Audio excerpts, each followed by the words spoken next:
Well, good afternoon, everybody. I know it's been quite a while since I've had a video, but really haven't had much to make a video of until I just got a new toy for my, I guess you'd call it my birthday, my Christmas, and my retirement present. Even though my birthday is past and Christmas is past and I'm not retired yet, but you know, when you buy things that cost a few dollars, you got to have a good excuse. So that's mine, and I'm going to stick to it, and I've been using it quite a bit, and I'm going to keep using it for a while.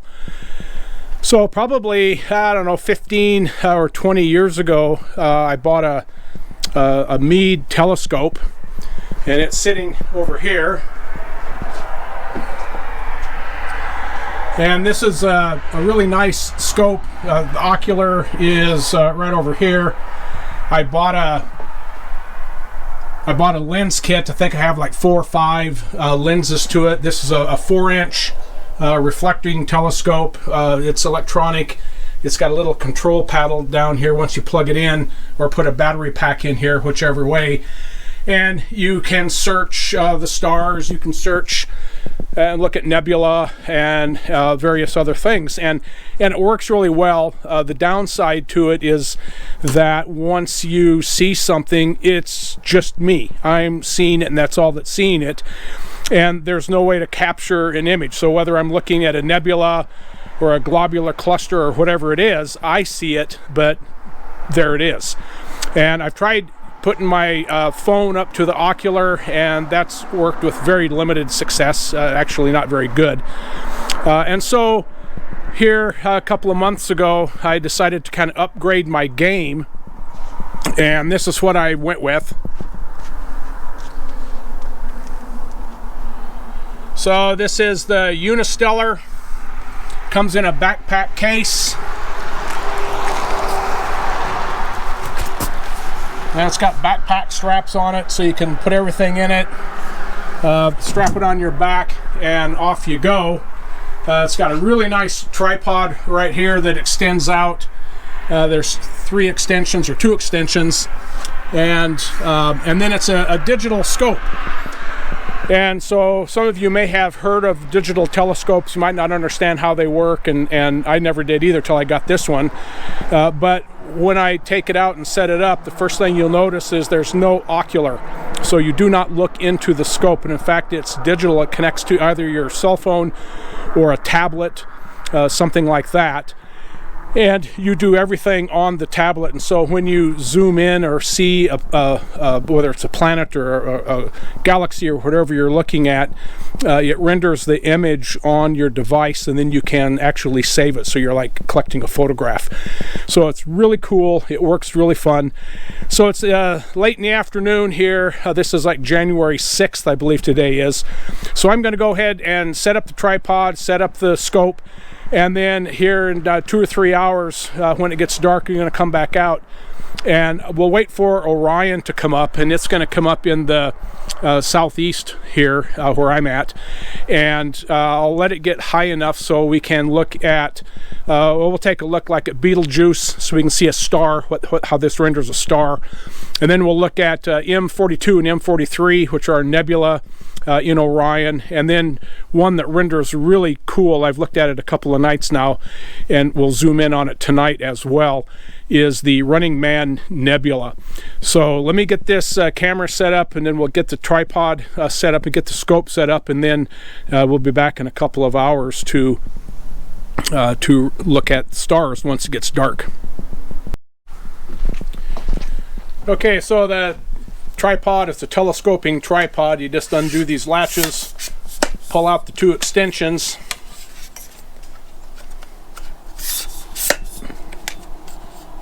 this is really high grade material, very, very stable, really solid.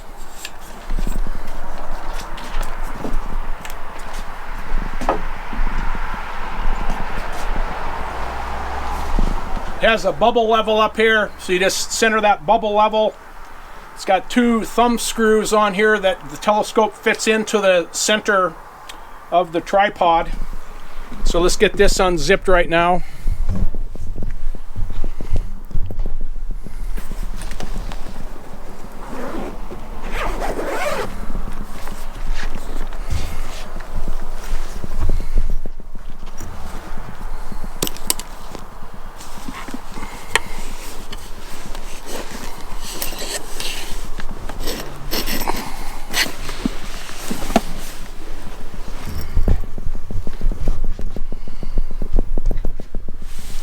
So this is the scope right here. The whole thing weighs 35 pounds, so it's not prohibitive to take it out.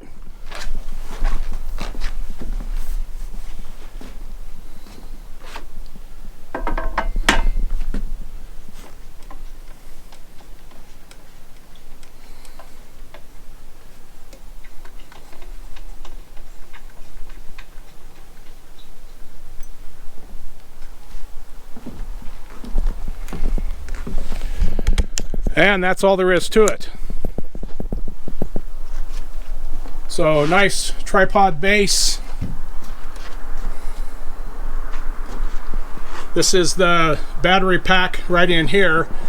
When it is fully charged, you can operate it for between 11 and 14 hours on a battery charge. Underneath the bottom side down here is the recharge ports. There's a focus knob on the bottom here, and then you take the cover off and that's where it gathers the light. So this is a 6-inch scope from Unistellar. This is the Unistellar Equinox2, and so far I am pretty pleased with it. It's been a lot of fun. It's been very cold, so I've been out here late at night until midnight, and then getting up at 3 and 4 in the morning and sitting out here for a couple of hours in the morning, but having a lot of fun with this thing. So we'll be back in about 3 hours, probably, maybe 4, and do some stargazing. So take care. See you in a few. Okay, well, welcome back. It is now 6:23.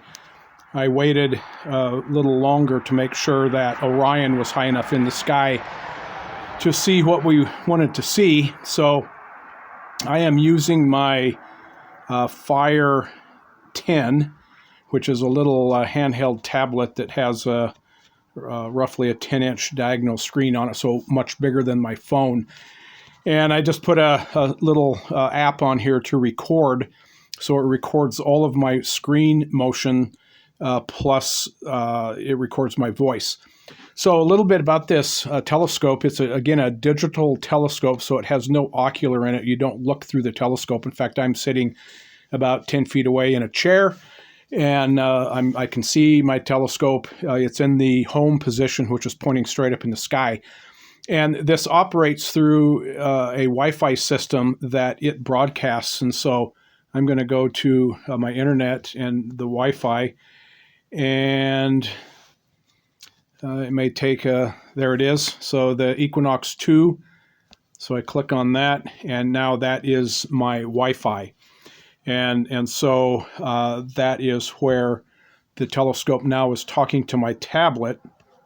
And so if we go back to my home page, open up the Unistellar software, and this is how it opens up. And then we set up by hitting the little button up here. Let's go to my telescope, and you can see that it's 43%, storage is full, so I got to figure out how to delete that, but it's connected.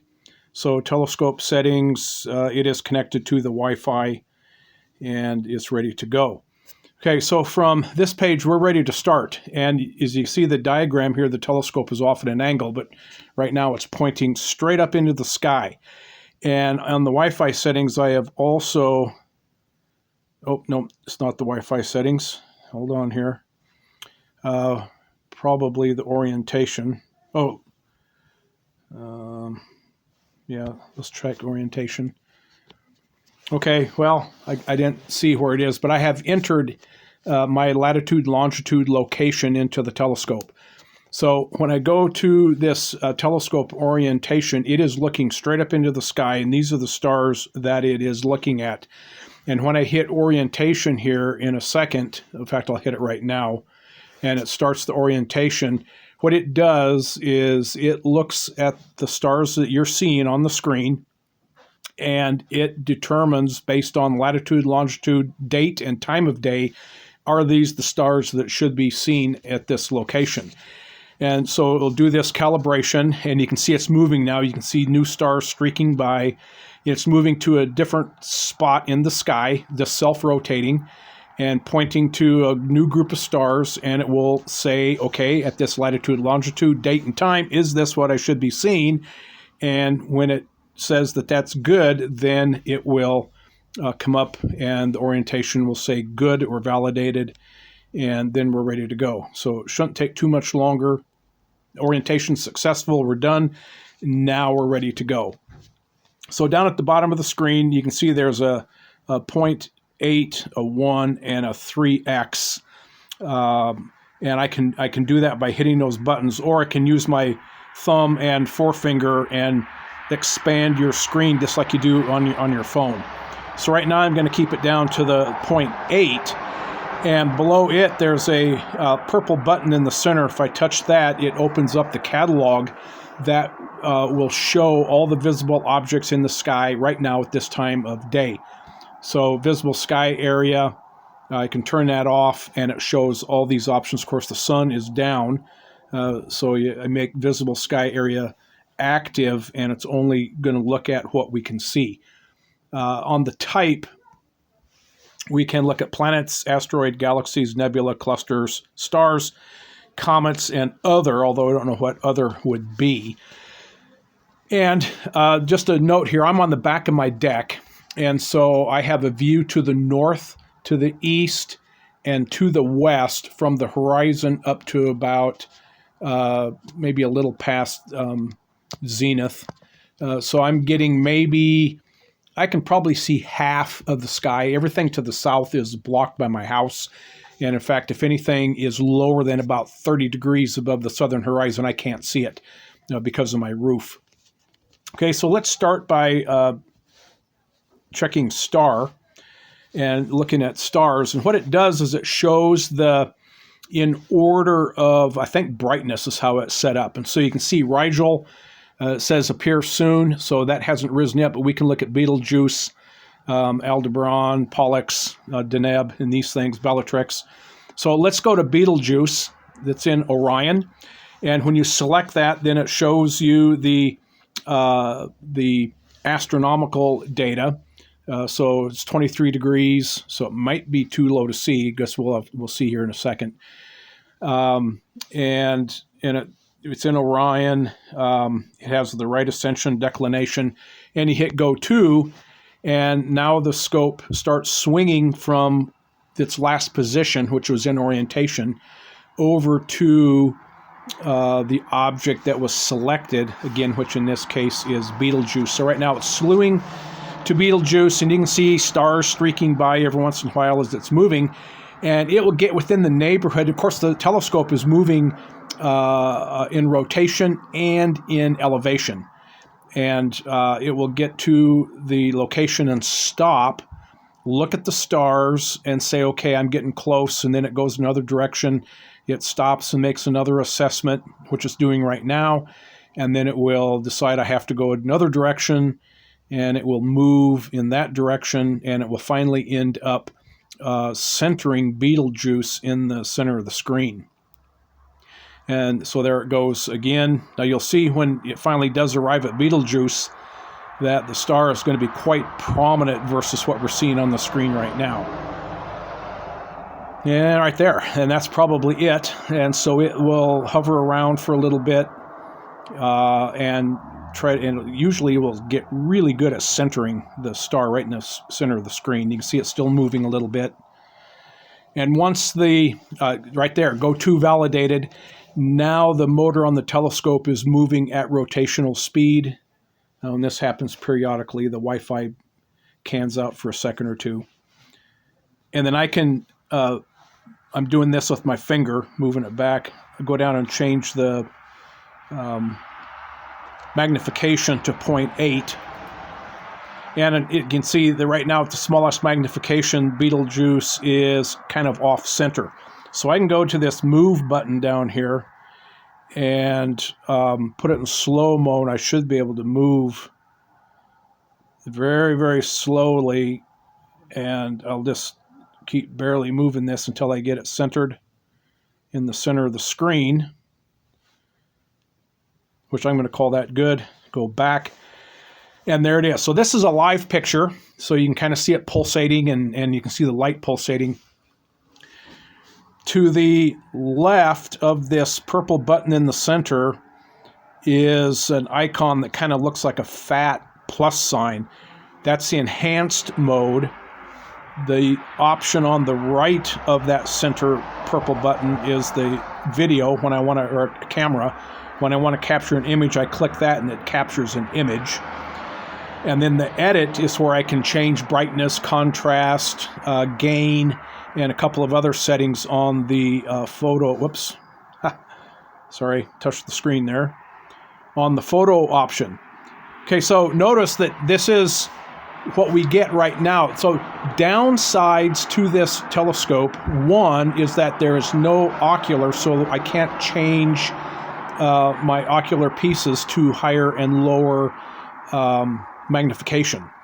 So my other telescope that my Meade that I look through, I've got like 5 lenses, and I can go from a very high, broad view to a very in focus or very narrow view. This is it right here, and you change, you know, by kind of, again, going, you can see the magnification moving at the bottom of the screen, 2.4, 2.3, 1.75, 3 to 1.8.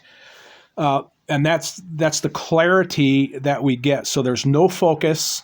Oh, sorry, there is a focus on the back of the telescope. So I'm going to walk up to it right now, and I'm going to move that slightly. So it's jiggling because I walked on the deck. And so if I rotate the focus a little bit, we should be able to see a change. Let me move it back here.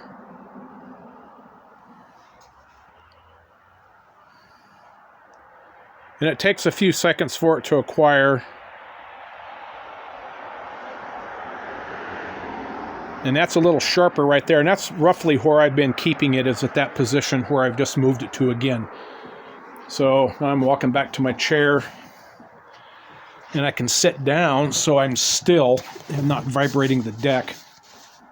And now I can go into what's called enhanced mode. And what enhanced mode does is at the very bottom of the telescope, where it's gathering the light, it's, instead of a mirror that you look in through an ocular, it's actually a photodiode array, just like at the back of a digital camera. And so when I hit enhanced mode, which I'm going to do right now, then it will kind of freeze the frame. You can see that kind of pulsating stopped. And what it does is it activates that photodiode array, and it starts acquiring light. And as it acquires light, then it keeps building the quality of the image, and it gets brighter and has more definition and clarity. So you can see enhanced videos, 8 seconds. You can see how that changed on the screen. There's 12, and the image quality changes as it keeps acquiring the light. And so what I've been doing is sitting out here for, and get my object and get into enhanced mode, and I'll let it go for, 3 minutes. And then I'm saving a picture of that. And quite a lot of detail and clarity comes into view in those 3 minutes. But it's wintertime, it's cold. Right now it's 25 degrees. And, even with long johns on and my insulated coveralls, I can only sit out here about 2 hours. And so I'm not spending a lot of time acquiring on a particular object. I'm just kind of seeing how the scope works. And then in summer, I'm planning on spending a lot of time out here. Okay, so you can see this kind of a light halo around the star. I'm going to go to the edit, and there it's in auto mode. So it's the brightness and the contrast are in auto. I'm going to turn that off and change the brightness. Now watch the background. So the kind of the light halo went away, and you can move that to various positions on the line, or I can go on the other side of the auto set and it should brighten up quite a bit. So there's a lot of things you can do with the image kind of photogramically. But if you turn it all the way down and then go back, it kind of turns out the haze in the background, and you get the star. Okay, and if I wanted to acquire an image, I'd hit that camera like I did right there, and it's now saving to the file location on this device for this image, and it appends it with the date, with latitude, longitude, the name of the object. So this will say Betelgeuse. Okay, and that's really all there is to it. And then you stop enhanced mode, and then we can go search on another object. Okay, so these are stars. Let's go back in, turn star off, and let's look at nebula. Okay, so the ones I wanted to look at are not in view right now. M42 and M43, both of those say appear soon. And Running Man Nebula appear soon. And those are the ones I wanted to look at because they're just phenomenal. So let me step out here and look up and see how close they are to getting up in the sky. Oh man, yeah, they're close. It shouldn't be much longer before they get up to where we can look at them. So in the meantime, let's go to, what did I see here? Horsehead Nebula, okay? So if you've seen pictures of the Horsehead Nebula, boy, this is at 20 degrees. I don't know if we're going to see that. That might be behind my roof. Let's give it a shot. If it goes behind my roof, the screen will turn blue. And then we'll have to wait for Orion to get higher. So it's still slewing. You can see the stars streaking by. And now it's taken an orientation.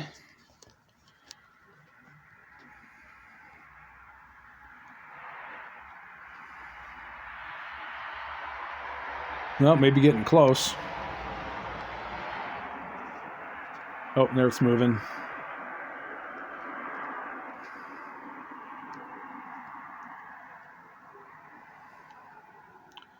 So nebula are simply remnants of exploded stars, gases, and mainly ionized gases, dust, things like that. And there'll be just dust masses with ionized colors. And there it is right there. So we are looking at the Horsehead Nebula, and of course you can't see anything right now because we're looking at live view. But when I turn on enhanced view, now it's in enhanced view, as soon as it starts acquiring, it may take 20 seconds or so, and you'll be able to see the Horsehead appear. Now I turned screen rotation off. Let me see if it actually went off. Yes, it did. Okay, so I can rotate my tablet without messing with the image.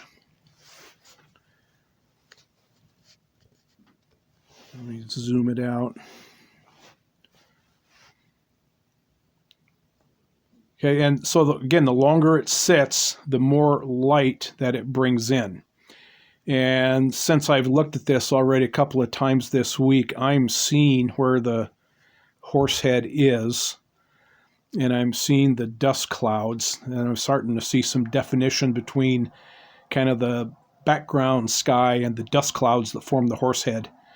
So we'll let it acquire here for a little bit, and then I'll go into the edit and change the brightness. The Horsehead is like right in the middle of the screen. I'll try to put an arrow in there when I edit this video and show it, because I'm seeing it now because I know where it's at. And then now I'll go into edit, and I'll change this contrast again. I'll turn it down. I think I turn it down. I might turn this one up. I can't remember. We'll see what that does. Nope, that didn't do anything. I have to go the other way. So I turn it up brighter. There we go. You can start to see the dust cloud. Okay, that's really bright.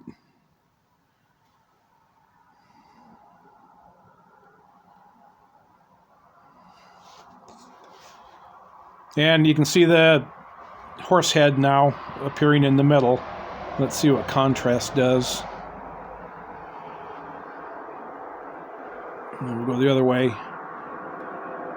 Nope, that's too bright.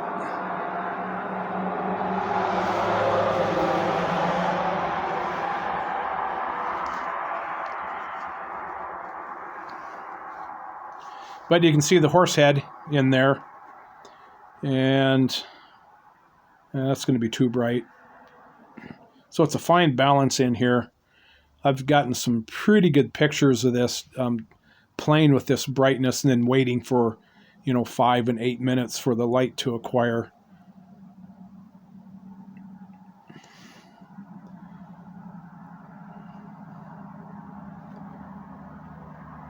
And down in the lower right of the image, it's where it's red. That is looking into another nebula, and so the ionized gases are red. There's also either a comet or an asteroid coming in from the upper right, and you can see as it's coming through the image, it's like a streak of light, and so it's progressing from the upper right down to the lower left. This looks like it's going to go right through the Horsehead here. So you can also look at comets and asteroids. I have not successfully seen an asteroid, so they must be too small to detect.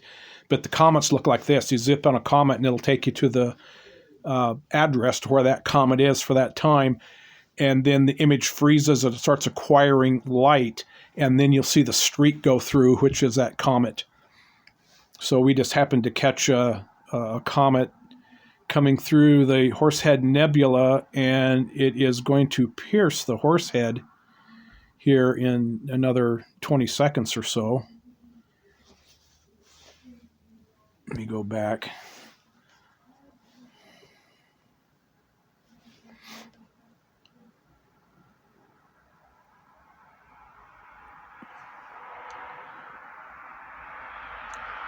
So this is what you do is just you can sit out here, and again, the longer you sit, you can see the snout of the horses through as time goes on. Now we're at 4 minutes, is getting a little more defined and a little clearer, and that comet coming in is just about ready to go through the Horsehead.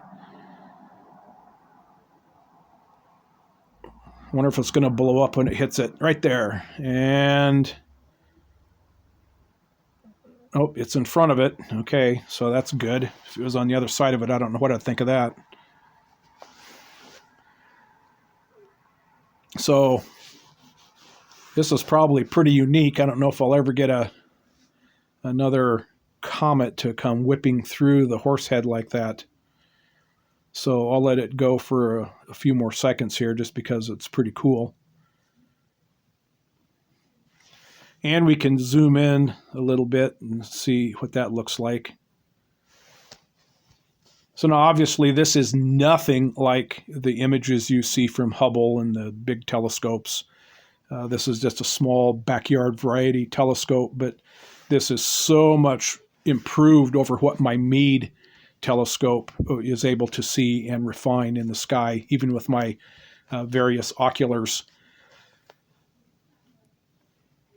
Okay, and again, you hit the save the image, and it will save the image and append it with the name and the date and those types of things. So that's pretty cool right there. So Horsehead Nebula in Orion. Now we'll go back out and see.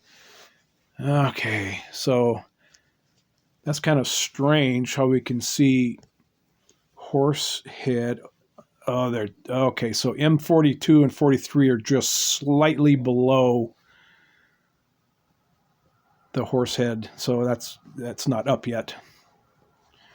Okay, well, while we're waiting for those to appear, let's take a look at a galaxy or two. Let's see what's out here. The Andromeda Galaxy, Cigar Galaxy. That one's a good one. Let's slew over to that. Oops, I'm still in enhanced.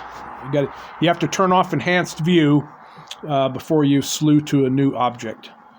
And so there we go. It's on its way to the Cigar Nebula. So why it's slewing, I think I can open that up. Yes, and look at this information. And you can read the description. So while it's slewing, I'll sit here and read this. Spiral galaxy, it's 12 million light years from Earth. What is it? It's apart. of a group of 34 galaxies located in Ursa Major. It's smaller but brighter than the Milky Way, thanks to the influence of its neighbor, M81 or Bods Galaxy. That one shows up very nice as well. And we're looking at it edge on. That's why it looks like a cigar. So now the telescope is slewing from the southeast to looking pretty much straight north. Some of these galaxies are bright enough that once the scope gets there, you can actually see the light image on the screen. Other times you can't see it until I go into the enhanced view, and it shows there. Okay, so it's not moving, so it must be pretty close to doing its go-to validate. Oh, there it's moving.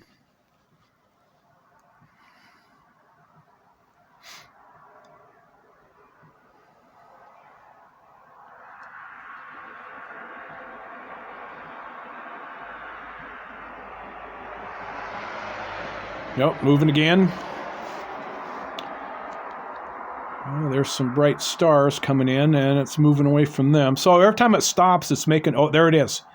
So you can see the galaxy there toward the bottom center of the screen, kind of that smudge of light that's kind of going sideways across the screen. And you can see in real time, the light just flickering from the galaxy. And so it's showing now in the center of the screen, go-to is validated. This is at 1x. So I can zoom into, like, that's 3.8. I think the highest you can go is, you can go up to 8. There's 8. So that's what the telescope is getting in real time as the light is coming in. I'm going to turn it down just a little bit so we get it in the screen. Go to enhanced mode. This is pretty high zoom, 5.5. And again, it's a digital zoom. And so when it goes into enhanced mode, let's see what kind of definition we can see at this magnification. But once it starts, okay, enhanced vision, disrupted vibrations. I was tapping my foot. You got to keep still out here. That's the one downside of being on the deck, is you can't move. Okay, so there it came in. And it's bringing in some light.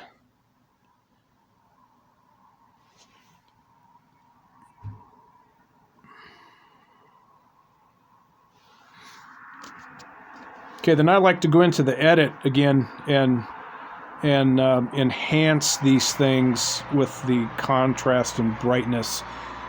So I turn the brightness down. Notice if I go back to where the green dot is, that's where the auto mode is. And you can see the screen, the background sky is kind of bluish, I guess. And if I turn that down, it goes more to black. It kind of gets rid of that, I guess, ambient light. And I don't know which is best, one way or the other. But I kind of like the darker black like this. And then contrast, I really haven't seen, playing with contrast, much of a difference. That's lightened up the background a little bit. So let me go the other way.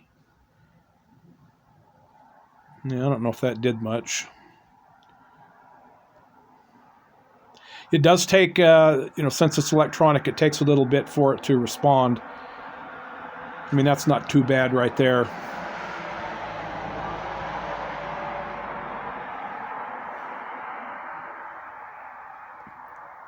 Okay, so that's the cigar galaxy. I think it was M82. M stands for Messier. 82. And this is a galaxy we're looking at on edge. So we're looking into it instead of like the spiral galaxies. If we look down from above, you'd see a big spiral pattern. So this is an edge-on galaxy.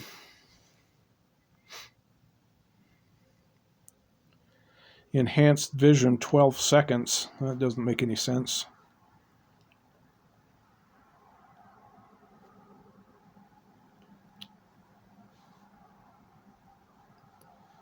Okay, I'm vibrating, I guess, so I'm going to turn it off. But no, that's what that looks like.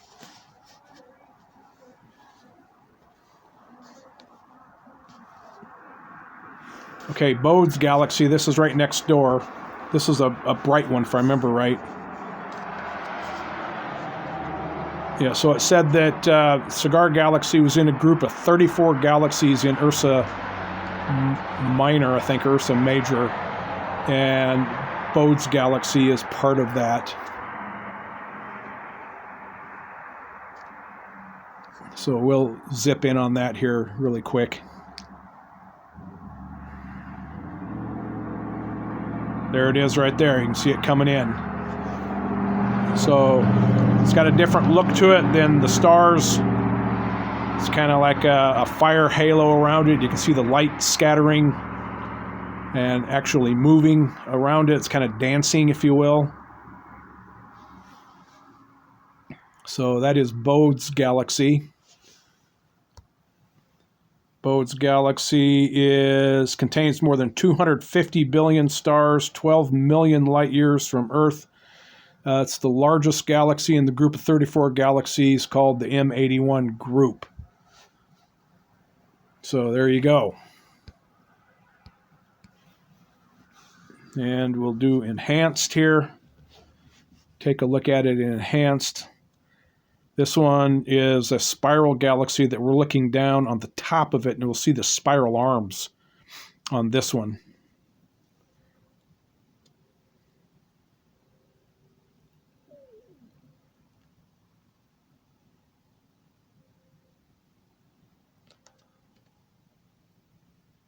So there it's starting to come in. It's getting more definition. I'll zoom out a little bit.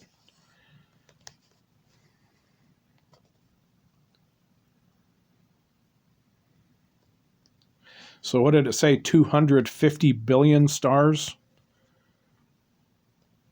So quite a few stars.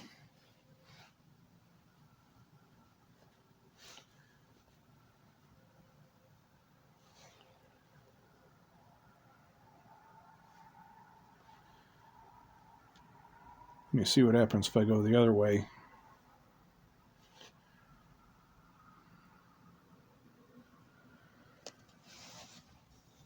Yeah, see, if I go the other way, if I go to the right on the brightness, the background gets kind of bluish, but you can actually see more of the arms of the galaxy sitting out there around it. Try to adjust it with the contrast. So that's getting a little better. Yeah, it's just going to take a lot of playing around with this to get it figured out. But there I can see the spiral arms are starting to come into focus a little bit more in this view. So there's one off to the lower left and one off to the kind of the right side of it. And the upper part to the right, there's a couple of arms sweeping down.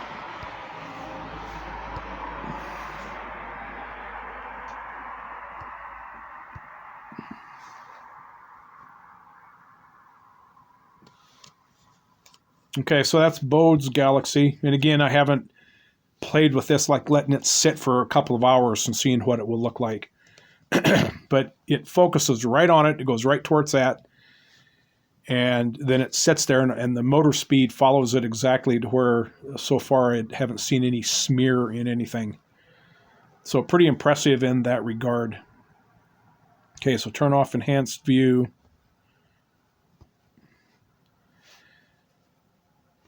And now hopefully we can go to Running Man Nebula. That's what I want to see. And it's visible. Running Man. There it is. Go to. This one's quite impressive. And then we'll call her quits for tonight. This is probably even getting too long here, so I may trim some out. I don't know. But if you like this stuff, it'll be fun to see it. So, okay, so it is turning back to, it's almost pointed straight east right now.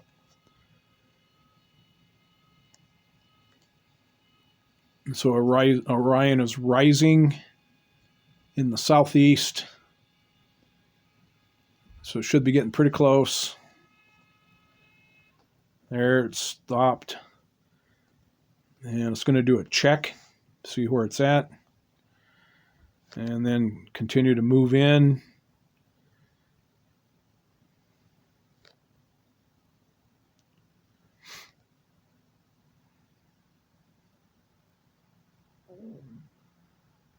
Again, on these nebula and globular clusters and various things, sometimes you can see a hint of something there in the ambient light. Other times it takes enhanced mode for it to come out.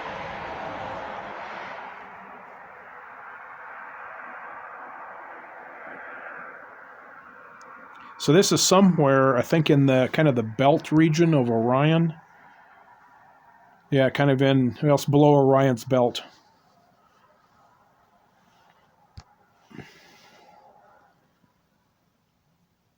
Okay, we're there. So, enhanced view. And this, if I remember, was quite impressive as it starts coming into view over the next 20-30 seconds. It has quite a lot of color in it.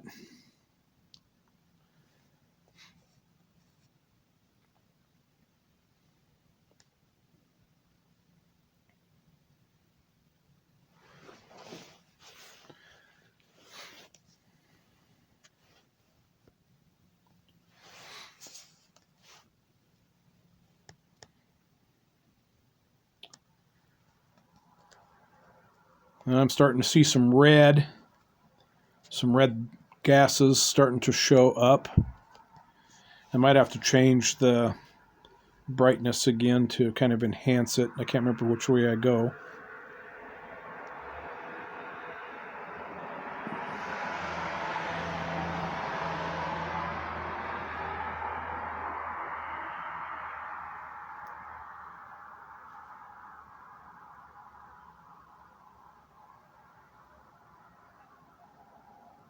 Okay, yep, it's starting to appear.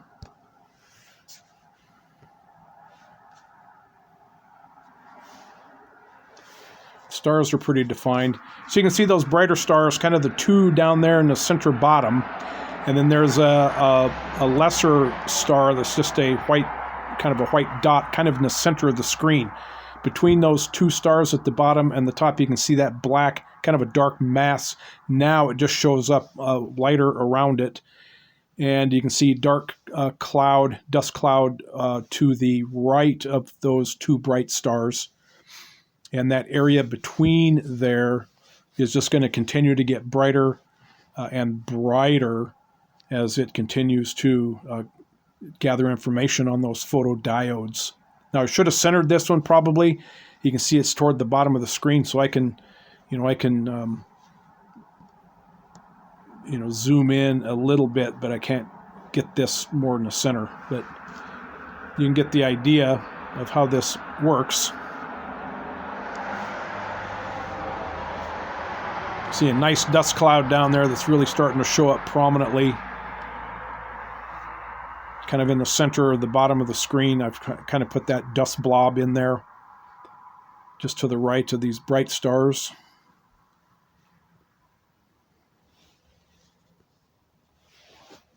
But that is the Running Man Nebula.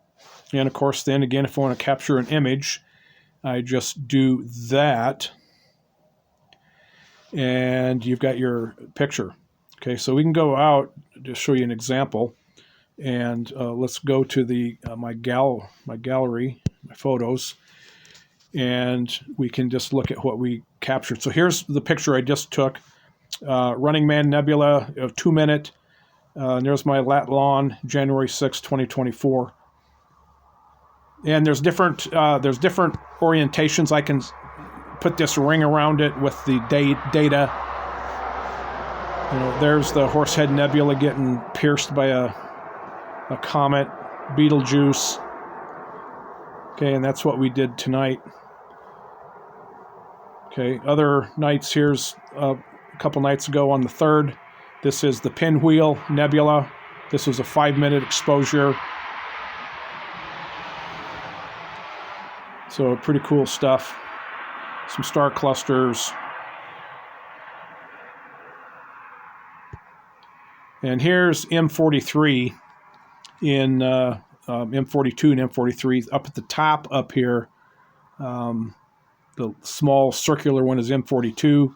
M43 is the larger one, but you can actually almost see, you can see depth on this. You can kind of see these white clouds on the left side, and you kind of see through them into the red, and the high light center where stars are. And that was a 5-minute exposure. So pretty awesome stuff. And that's what I am doing these days. Well, actually, it's what I'm doing these nights. Sitting out here, getting cold, looking at the stars, having fun. So once I figure out, and it gets summer, of course, and I see different things, when I find really fun things, like the, Whirlpool Galaxy and things like that, then I might make some other videos to show on those things, especially the ones that are really appearing quite beautiful through the scope. Okay, so I'm going to call that quits right now. And, let me know what you think about this. If you got a telescope, if yours does this, if you have a camera, whatever, and we'll just go on from here. So thank you for watching. As always, see ya.